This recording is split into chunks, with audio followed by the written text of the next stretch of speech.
Sharks have always had an evolutionary advantage when it comes to extinction. They know how to beat it. They know the rule of patience. They have survived the meteors, the floods, and even the Ice Age. From a scientific standpoint, it would be easy to assume that a species which has withstood millions of years of change could likely handle anything thrown at it. And for the most part, this would be correct. But nothing could have prepared them for the drought. Historians say that it started due to a shifting in the rotation of our planet during the early part of the 23rd century. Conspiracists, on the other hand, claim that an underwater anti-energy missile was tampered with. Environmentalists cited global warming. Politicians blamed whoever was currently trending in the polls as an opposer, and religions blamed God. But one thing all of them could agree on was this: the oceans were receding. By 2347, experts claimed only 40% of the world would still be covered by water. We needed a miracle. What we got was Jonas Sinto. Jonas was born to an affluent family in New Detroit circa October 2365. From an early age, it was clear that he was a savant and was on the fast track for greatness. Then the accident happened. Jonas was 3.5, and his parents had taken him to solar sailing near the Alaskan ridges. Everything was supposed to be perfectly safe, but a miscalculation in the firing sequence caused their sailor to crash near the base of the ridge. A search party headed by the Alaskan lifeguard found the remains of Jonas's parents and 5 other passengers about 12 days later. Jonas himself was presumed dead, likely crushed by the waves. But that is not what happened. Instead, the Offlanders found him, a group of nomadic explorers that believed the world's future depended on saving the oceans. Some called them cultists, but they treated Jonas fairly over the next 18 years. When they did learn of his origins, the boy who fell to the sea did only what could be assumed natural for anyone in that situation and chose to honor his parents and his new life by creating the New Oceans Marina Research Labs in their name. Most people who heard of the resurrected prodigy donating his fortune toward the research of astral aquatics scoffed at the very notion. There was simply no way that Jonas would be able to afford to create a working space station capable of housing millions of underwater life forms. And they would have been right, had it not been for the long trust he had established with the Offlanders. It should have been unlikely to happen at all, but the nomads didn't care about fame or fortune. All they wanted was their faith to be restored, for the oceans to rise once more. It took 10 years, 9 months, and 13 days. But eventually, the Aquarius was finished in 2398. Jonas made the announcement at the United Nations seminar that the station would launch at the turn of the century. For a world that had ravaged its resources to the point of global starvation and a drop in population by 19%, it was certainly the good news that everyone needed. But whatever hope the Aquarius provided was dashed to pieces on January 7, 2399. A group of terrorists calling themselves Extinctionists sabotaged and hijacked the space station, taking Jonas and 13 scientists who were on duty hostage toward the stars. What relative peace that had occurred because of Jonas's promise was broken, causing wars to erupt across the planet once more. Worse still, a few weeks later, the station went dark. Rumors quickly spread that the Extinctionists had massacred the scientists before offing themselves. That was 20 years ago, and to most, it has become something of an urban legend. The ocean in the sky, a foolish dream to save our dying world. But not for us. We see the dreams of one man as the only chance to make it into the next century as a species. Ernest T. Valsetto, Chief Executive Officer of the Aeger Foundation. The following notes and experiences have been faithfully compiled by our Terran historian, Dr. A. T. Dajan. Departure, July 13th, 2422, Cape Canaveral, Florida, former headquarters of the North American Space Administration. Vincent Redland watched as the young cadet made another round in the simulated treadmill, increasing the gravity density from 0.7 to 0.13. The artificial intelligence by her side made the adjusted calculation in mere seconds, but the human took considerably longer. She is a poor replacement for Labonte, Vincent thought, shaking his head and checking the chronospheres again. Launch was in less than a week. There wasn't time for mistakes to be made. The next time the young woman made the lap, Ratland raised his hand for her to stop and shut the program down. "Your data sheets betray your skills, Miss Stram. I was expecting more from you today," Vincent said as the woman left the simulation and caught her breath. "It's been a while since I won those medals," the 20-something former athlete argued. "Even so, you should have made the adjustments in your resume. Not that it matters either way. It's not like there are other Olympic swimmers available," Vincent grumbled. "I'll practice 3 times a day if it means I can prove to you that my recommendation from President DeCrest is well-founded," she said defiantly. "I couldn't care less who allowed you to be a part of this expedition or why. What matters to me are the results, so up your daily regimen to 6 and show me progress by next Friday, or I promise I will call your precious sponsor myself and see to it those medals are taken away so fast your head will spin." Ratland snapped back. He knew the words would come off bitter and sharp to the young woman, but this was not a time for coddling. The stakes could not be higher. July 17.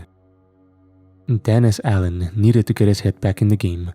The launch was only a few days away. In the short period of time that he had worked for the Coalition, everything had gone to pot as a result. Dennis was starting to think that maybe he was cursed. First, during the Carolina starvations, he lost his son. Then he discovered that his accounts had all been seized by the new foundation in their claims for repurposing the country. It was a load of crock, but so was most politics in this day and age. Power vacuums existed in almost every corner of the world, thanks to the drought. In so many ways, Dennis felt that going to Aquarius would be a godsend in comparison to the madness he faced every day on Earth. Alan didn't quite understand how it was that Ager Foundation had managed to gather a crew in such a short period of time, but as he made it to the bay on the day before departure, he was starting to get a clearer picture. He saw scared and frightened individuals from all backgrounds mirroring the same sense of escapism that he longed for. These people were thankful for the American coalition even managing to scrounge the parts together to get to Aquarius. And it was clear by their determination and anxiety that each of them were prepared to do whatever was necessary to make this work. That was because Aquarius wasn't just about saving the oceans anymore. It had lingered above the earth as a forgotten dream for too long. Dennis could tell that each of the crew felt the same way. They had to succeed.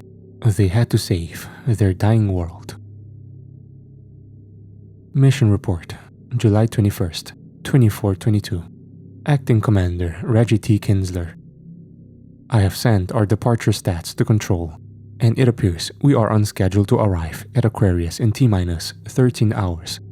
The crew is lively, a group of 19 men and women that under ordinary circumstances I am uncertain would be able to work together so cordially.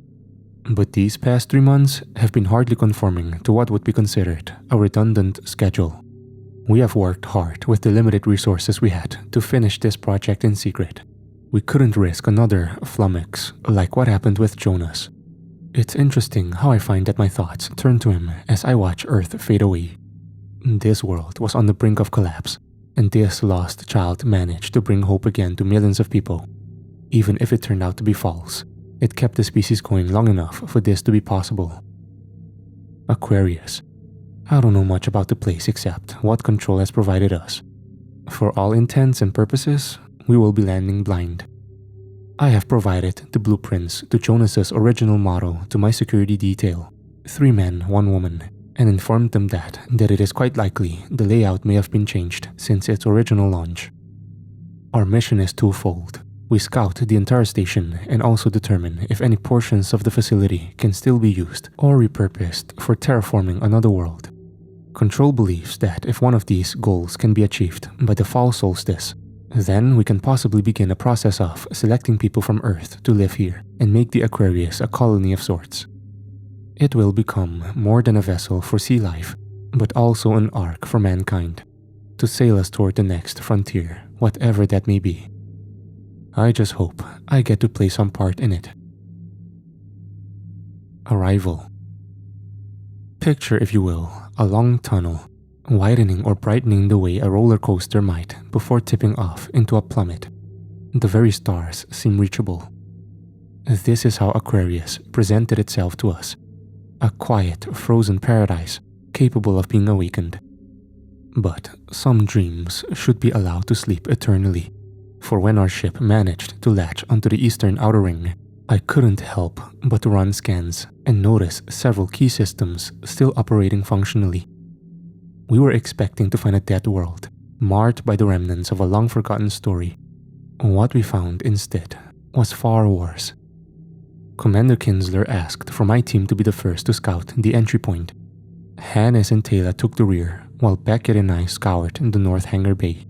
To say that the place resembled something more biological would probably be an understatement. There was this constant regression that could be seen everywhere we looked. Barnacles and anemones growing wild across scores of metal and steel. It had been encased in the underwater material for so long that the place resembled a trench, more than a working facility of any kind. And yet, amid all of this natural chaos, a sense of technology also seemed to carry through. Functioning electronic equipment, computer systems, and the like. Aquarius was like a slumbering giant, covered in warts and waiting to be woken up. We spent 4 hours searching the entire outer ring and finding more of the same. Just abandoned terminals, overgrown hallways, and a disturbing quiet. "The place is a tomb," Taylor remarked. I reminded all of us that our orders were to keep the comm system quiet, but that was hardly possible since each step made the tension rise. It was in our final hour that we finally found something that made me question everything. A massive sealed door that led to the inner sanctum of Aquarius. According to Kinsler, it was designed where the space station had 6 outer nodes or rings that circled constantly around the main central arc. And so far, that seemed true. But when I scanned the seal itself, I saw something on the other side. A heat signature like that of a life form. Like someone was watching. After 20 years of isolation, I wondered what sort of creature this might be to greet our arrival. It would be less than 6 hours later that I found out. Captain's Log. Our first night aboard the station did not go as expected. We set up a base camp near a blast door the security team found. Some of my colleagues wanted to rest and adjust to the changing gravity, but the peculiar scratchings and biological takeover that surrounded me on all sides was too great of a mystery for me to ignore. It was here that I first met the beings we would call the settlers of this strange place. For as I gazed upon the markings, I started to understand they were of human make, the way ancient glyphs were designed to seal away a tomb. A careful configuration to be sure, but nothing our group of mathematicians couldn't solve in a matter of hours. The seal opened with a hiss and a shudder, pushing out thick foam similar to what you might see rising on the edge of a lake. And on the other side, we were all shocked to see rows and rows of algae and other sea life growing freely in the dense corridor. One of the older professors, Vincent Retland, hypothesized that the inner atmosphere controls have been adjusted to prevent the water from completely evaporating. It's as though we were walking at the bottom of the ocean as we explored these tunnels. But the real discovery did not occur until approximately 0330 hours. Hannes, the half-tier of the security team, was scouting ahead toward the first generator room when we heard a scream. I remember the whole group froze as they heard what sounded like his organs being ripped from his body. Then I saw it standing there, hunched over him like a bipedal piranha. In some ways, the figure still resembled a human with the same bone structure and gait, but for the most part, it was merely a shadow of a person that had undergone undoubtedly countless surgeries for the sake of survival here. When it heard us approach, it turned its bulbous head towards us and stretched out its elongated eyes to stare at us in the way a hungry predator might. Rows of torn flesh of the security officer hung from its mouth of sharp teeth, and for a moment, I wagered that the thing might attack us. Thankfully, Kinsler had his wits about him to use a powerful beam of light to ward off the would-be attacker, and for a moment, we regained our senses. I have decided that we will not go further until we fully determined the state of decay for the Aquarius and send all our data back to the Coalition and to Control to await further instructions. Mission Report, July 24th, 2422. We have been here a mere 48 hours, and already 2 of our small crew have perished. We were not expecting to be welcomed by anyone here, let alone by hybrid machinations of sea devils. I have managed to get Stram to hack into what limited operations the Aquarius has for an assessment of what has taken place over the past 2 decades. Most of the data has been heavily encrypted, so it may take her some time to come to a conclusion. In the meantime, I have sent a dispatch to President de Crest of the situation. Our assumption to repossess Aquarius as a terraforming colony is no longer an option, and I'm prepared to return to Earth and postpone this mission until we can come up with a plan to take out this threat. Update. Some of what the analysis from Aquarius's database makes absolutely no sense. Over 30 new life forms have been created here, using some sort of mutating algorithm designed by Jonas himself. If I'm understanding my science team correctly, it appears Jonas intended for human evolution to alter along with marine life in some sort of a new world order. Was this meant for us to return to Earth and outlive the drought? Other data seems to imply that the mutations were tampered with by extinctionists who somehow managed to stay on board during the initial hijacking. Paslar, my chief physicist, has speculated that they developed the hybrid humanoids we saw as some sort of virus intended to wipe out the Aquarius crew, but still provide new life to the surface. If this is true, it means that they have managed to create a new type of human based around adapting to an environment without need for oxygen. It would simply be ironic that the people who wanted to kill us all wind up being our saviors. But if I have anything to say about it, the history books will always remember them as traitors to our species as a whole. July 26th, 2422. I am finding it difficult to keep the small crew's spirits up. Ever since the discovery that there is hostile life aboard the Aquarius, many of the team seem ready to depart rather than problem solve the new obstacle. I will admit at first, I was also thinking we didn't stand a chance at making it here. But lately, we've come to see that the Aquarius itself has accommodated our needs in unexpected ways. The changed environment is making it easier for us to work, and we aren't needing our supplies as much as expected. I estimate we could extend our stay for another 2 weeks if the Crest believes there is still a chance for us to overwrite the main systems. Unfortunately, there is still a large portion of the data that has been corrupted, and Stram told me the only way we can learn more is by hitting deeper into the station. I'll be dispatching the remaining members of our security detail tomorrow to see what they can find. July 27, 2422. Stasis. The ship is alive. Commander Kinsler has insisted that our success can be achieved by finding the primary controls of the Aquarius. But I am dubious, because how exactly do you override a living creature? We made it up to the central node. The largest concentration of marine life can be found here. This is when I first saw the new life forms that exist in this hellish abyss.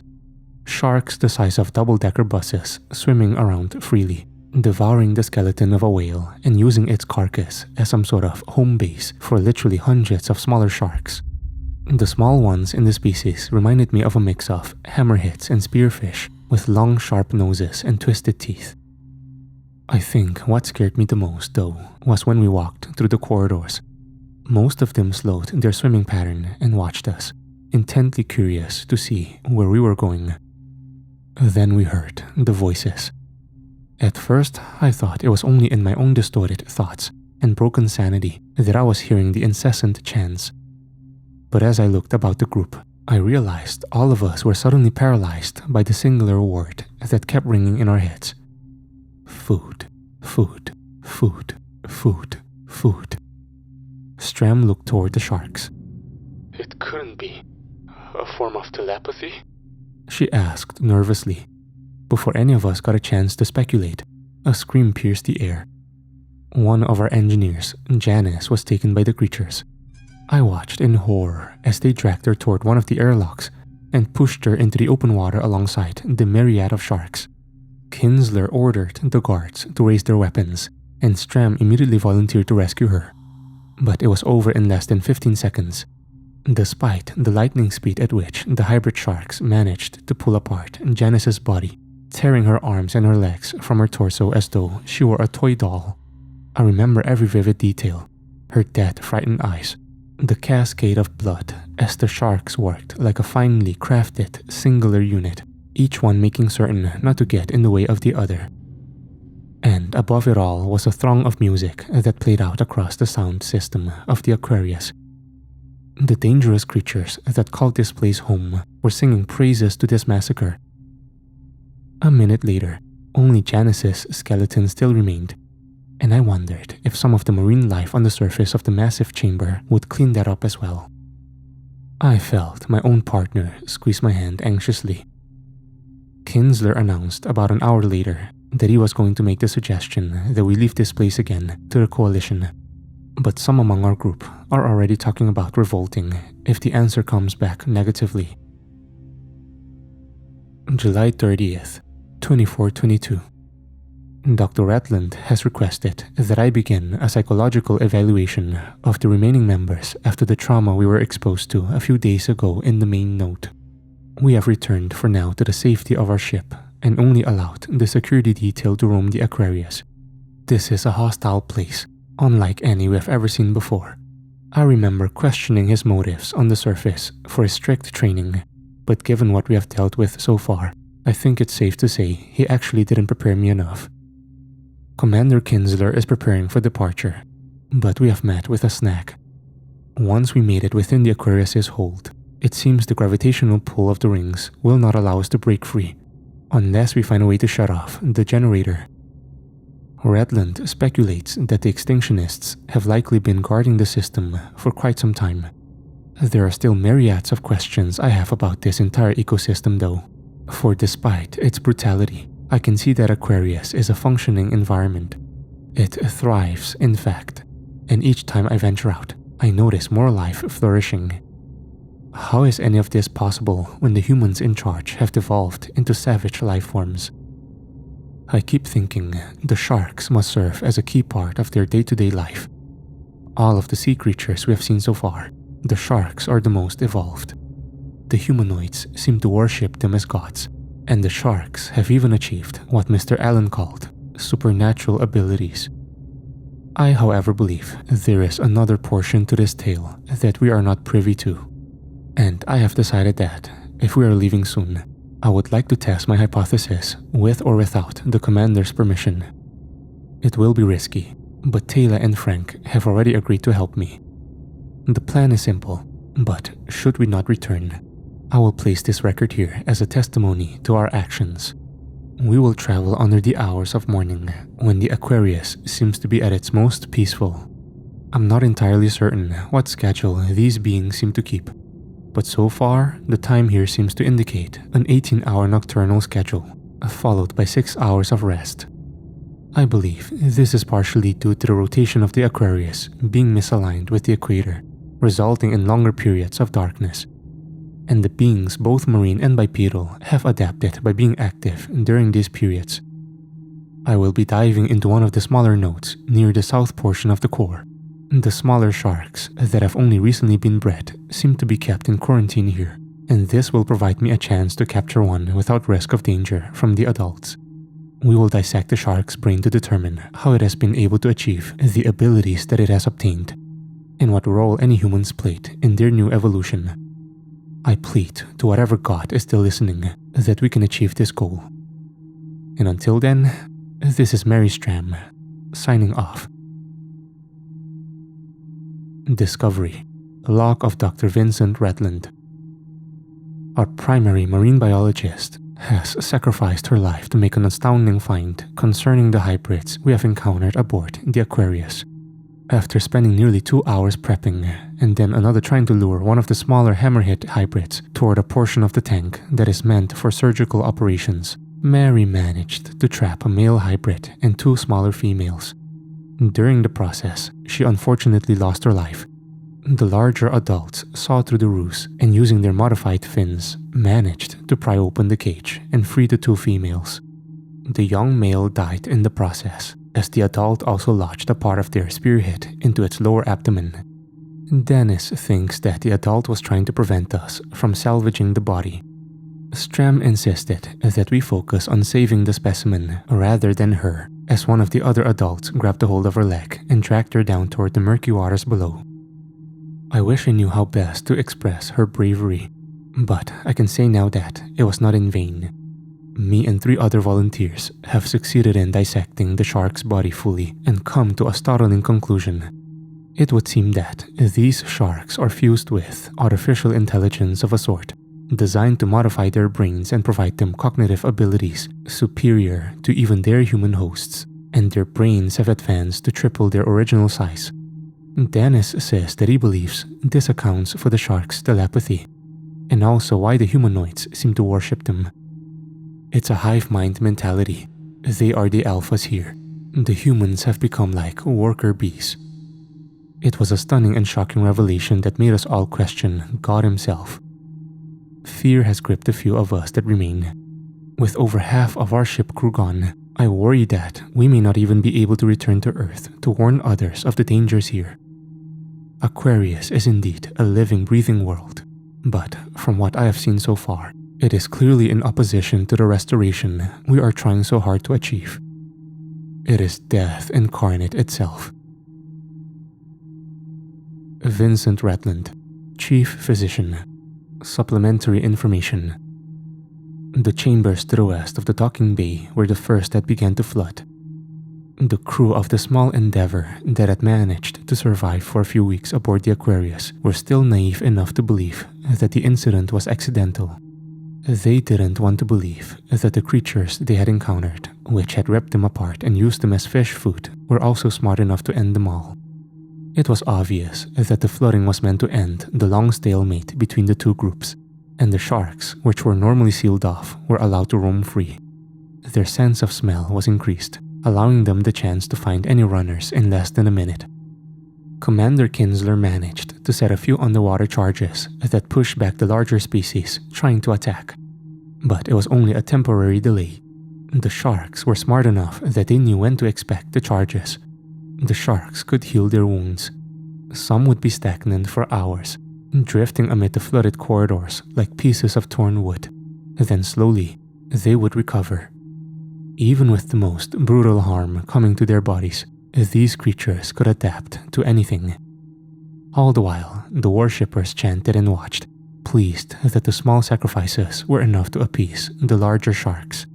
Kinsler sent out a final message to NASA and to the Coalition, begging them to blow Aquarius from the sky, anything to prevent more madness from spreading. Then, the waters pushed in, covering him with a surge as powerful as 50 elephants, and those who came to Aquarius were gone forever. Assessment. The data we received from the Aquarius was perhaps the most frightening that I ever have read in my life. To imagine these poor folks struggling to breathe and fighting against what sounded like monsters. It was shocking to say the least. In other parts, horrifying. We planned a memorial service for the unfortunate victims on August 13th, which was attended by well over 300 family members and friends. And afterward, all of us listened to the emergency broadcast from the Coalition. I will see to it that their efforts to save our species are not in vain. Each and every piece of data collected from the Aeger Foundation will be assessed by a team of experts over the next several months. We're going to spend as much time as necessary going forward. Myself and the other members of the Council still believe that the resources and technology available on the Aquarius are the best chance humanity has for a stable future. If that means that we must send up a dozen more operations to secure the facility, then so be it. We have full confidence that our men and women will do everything in their power to achieve this dream. We're going to do this. We're going to win. Over the next few weeks, President DeCrest implemented several new policies to prepare those involved with the Foundation for attempting diplomatic procedures with the inhabitants of Aquarius. According to the charter he developed, the beings on board the space station were no less human than any other culture on planet Earth. This included the hybrid sharks that were discovered. The Crest insisted that we needed to do everything in our power to either come to terms with the superior evolutionary society that was discovered on Aquarius, or else further division would develop between the surface and that isolated abyss. I cannot in good faith continue to support such actions when people's lives are going to be sacrificed for something that could destroy us as being separate from the animals. My colleagues have countered that I am opposed to progress in humanity. Nothing further could be true. But at what point do we concede defeat to beings from the depths? How many more volunteers will fight to take back Aquarius? Instead, I feel that replicating the technology Jonas invented here on Earth is the key to our survival. So I will be taking my leave of this place and pray in good faith they see my reasons are solely for the betterment of our whole species rather than wasting resources. God forgive me for the dreams we are conjuring, for I fear that both are leading toward true extinction. Ernest T. Valcero, Chief Executive Officer of the Aeolaer Foundation. Conclusion. Private Logs of President De Crest, October 2422. My team has estimated by the year 2531 there will be no surface water remaining on Earth. Our options, such as they are, have become limited to one. We must surrender to the Aquarius and beg they allow at least a select few of us to join their ranks. The ocean in the sky is the only viable option for preservation of our species. The announcement of our dying atmosphere and dwindling resources has already caused unrest in 19 countries. At this rate, we might all die before even bowing down to these hybrids. I cannot help but feel guilty for the part I have played in this grand folly. I also fear that if the truth came out regarding the mutations on the Aquarius and how our government had a role to play in the original hijacking, that at this point I would either be deemed a savior of mankind or become a martyr for further revolution. I am uncertain now, as I review further communications with the newest team to arrive on Aquarius, if it scarcely matters anymore. Whether we live or die, our species is doomed to be slaves to the powers of Mother Nature.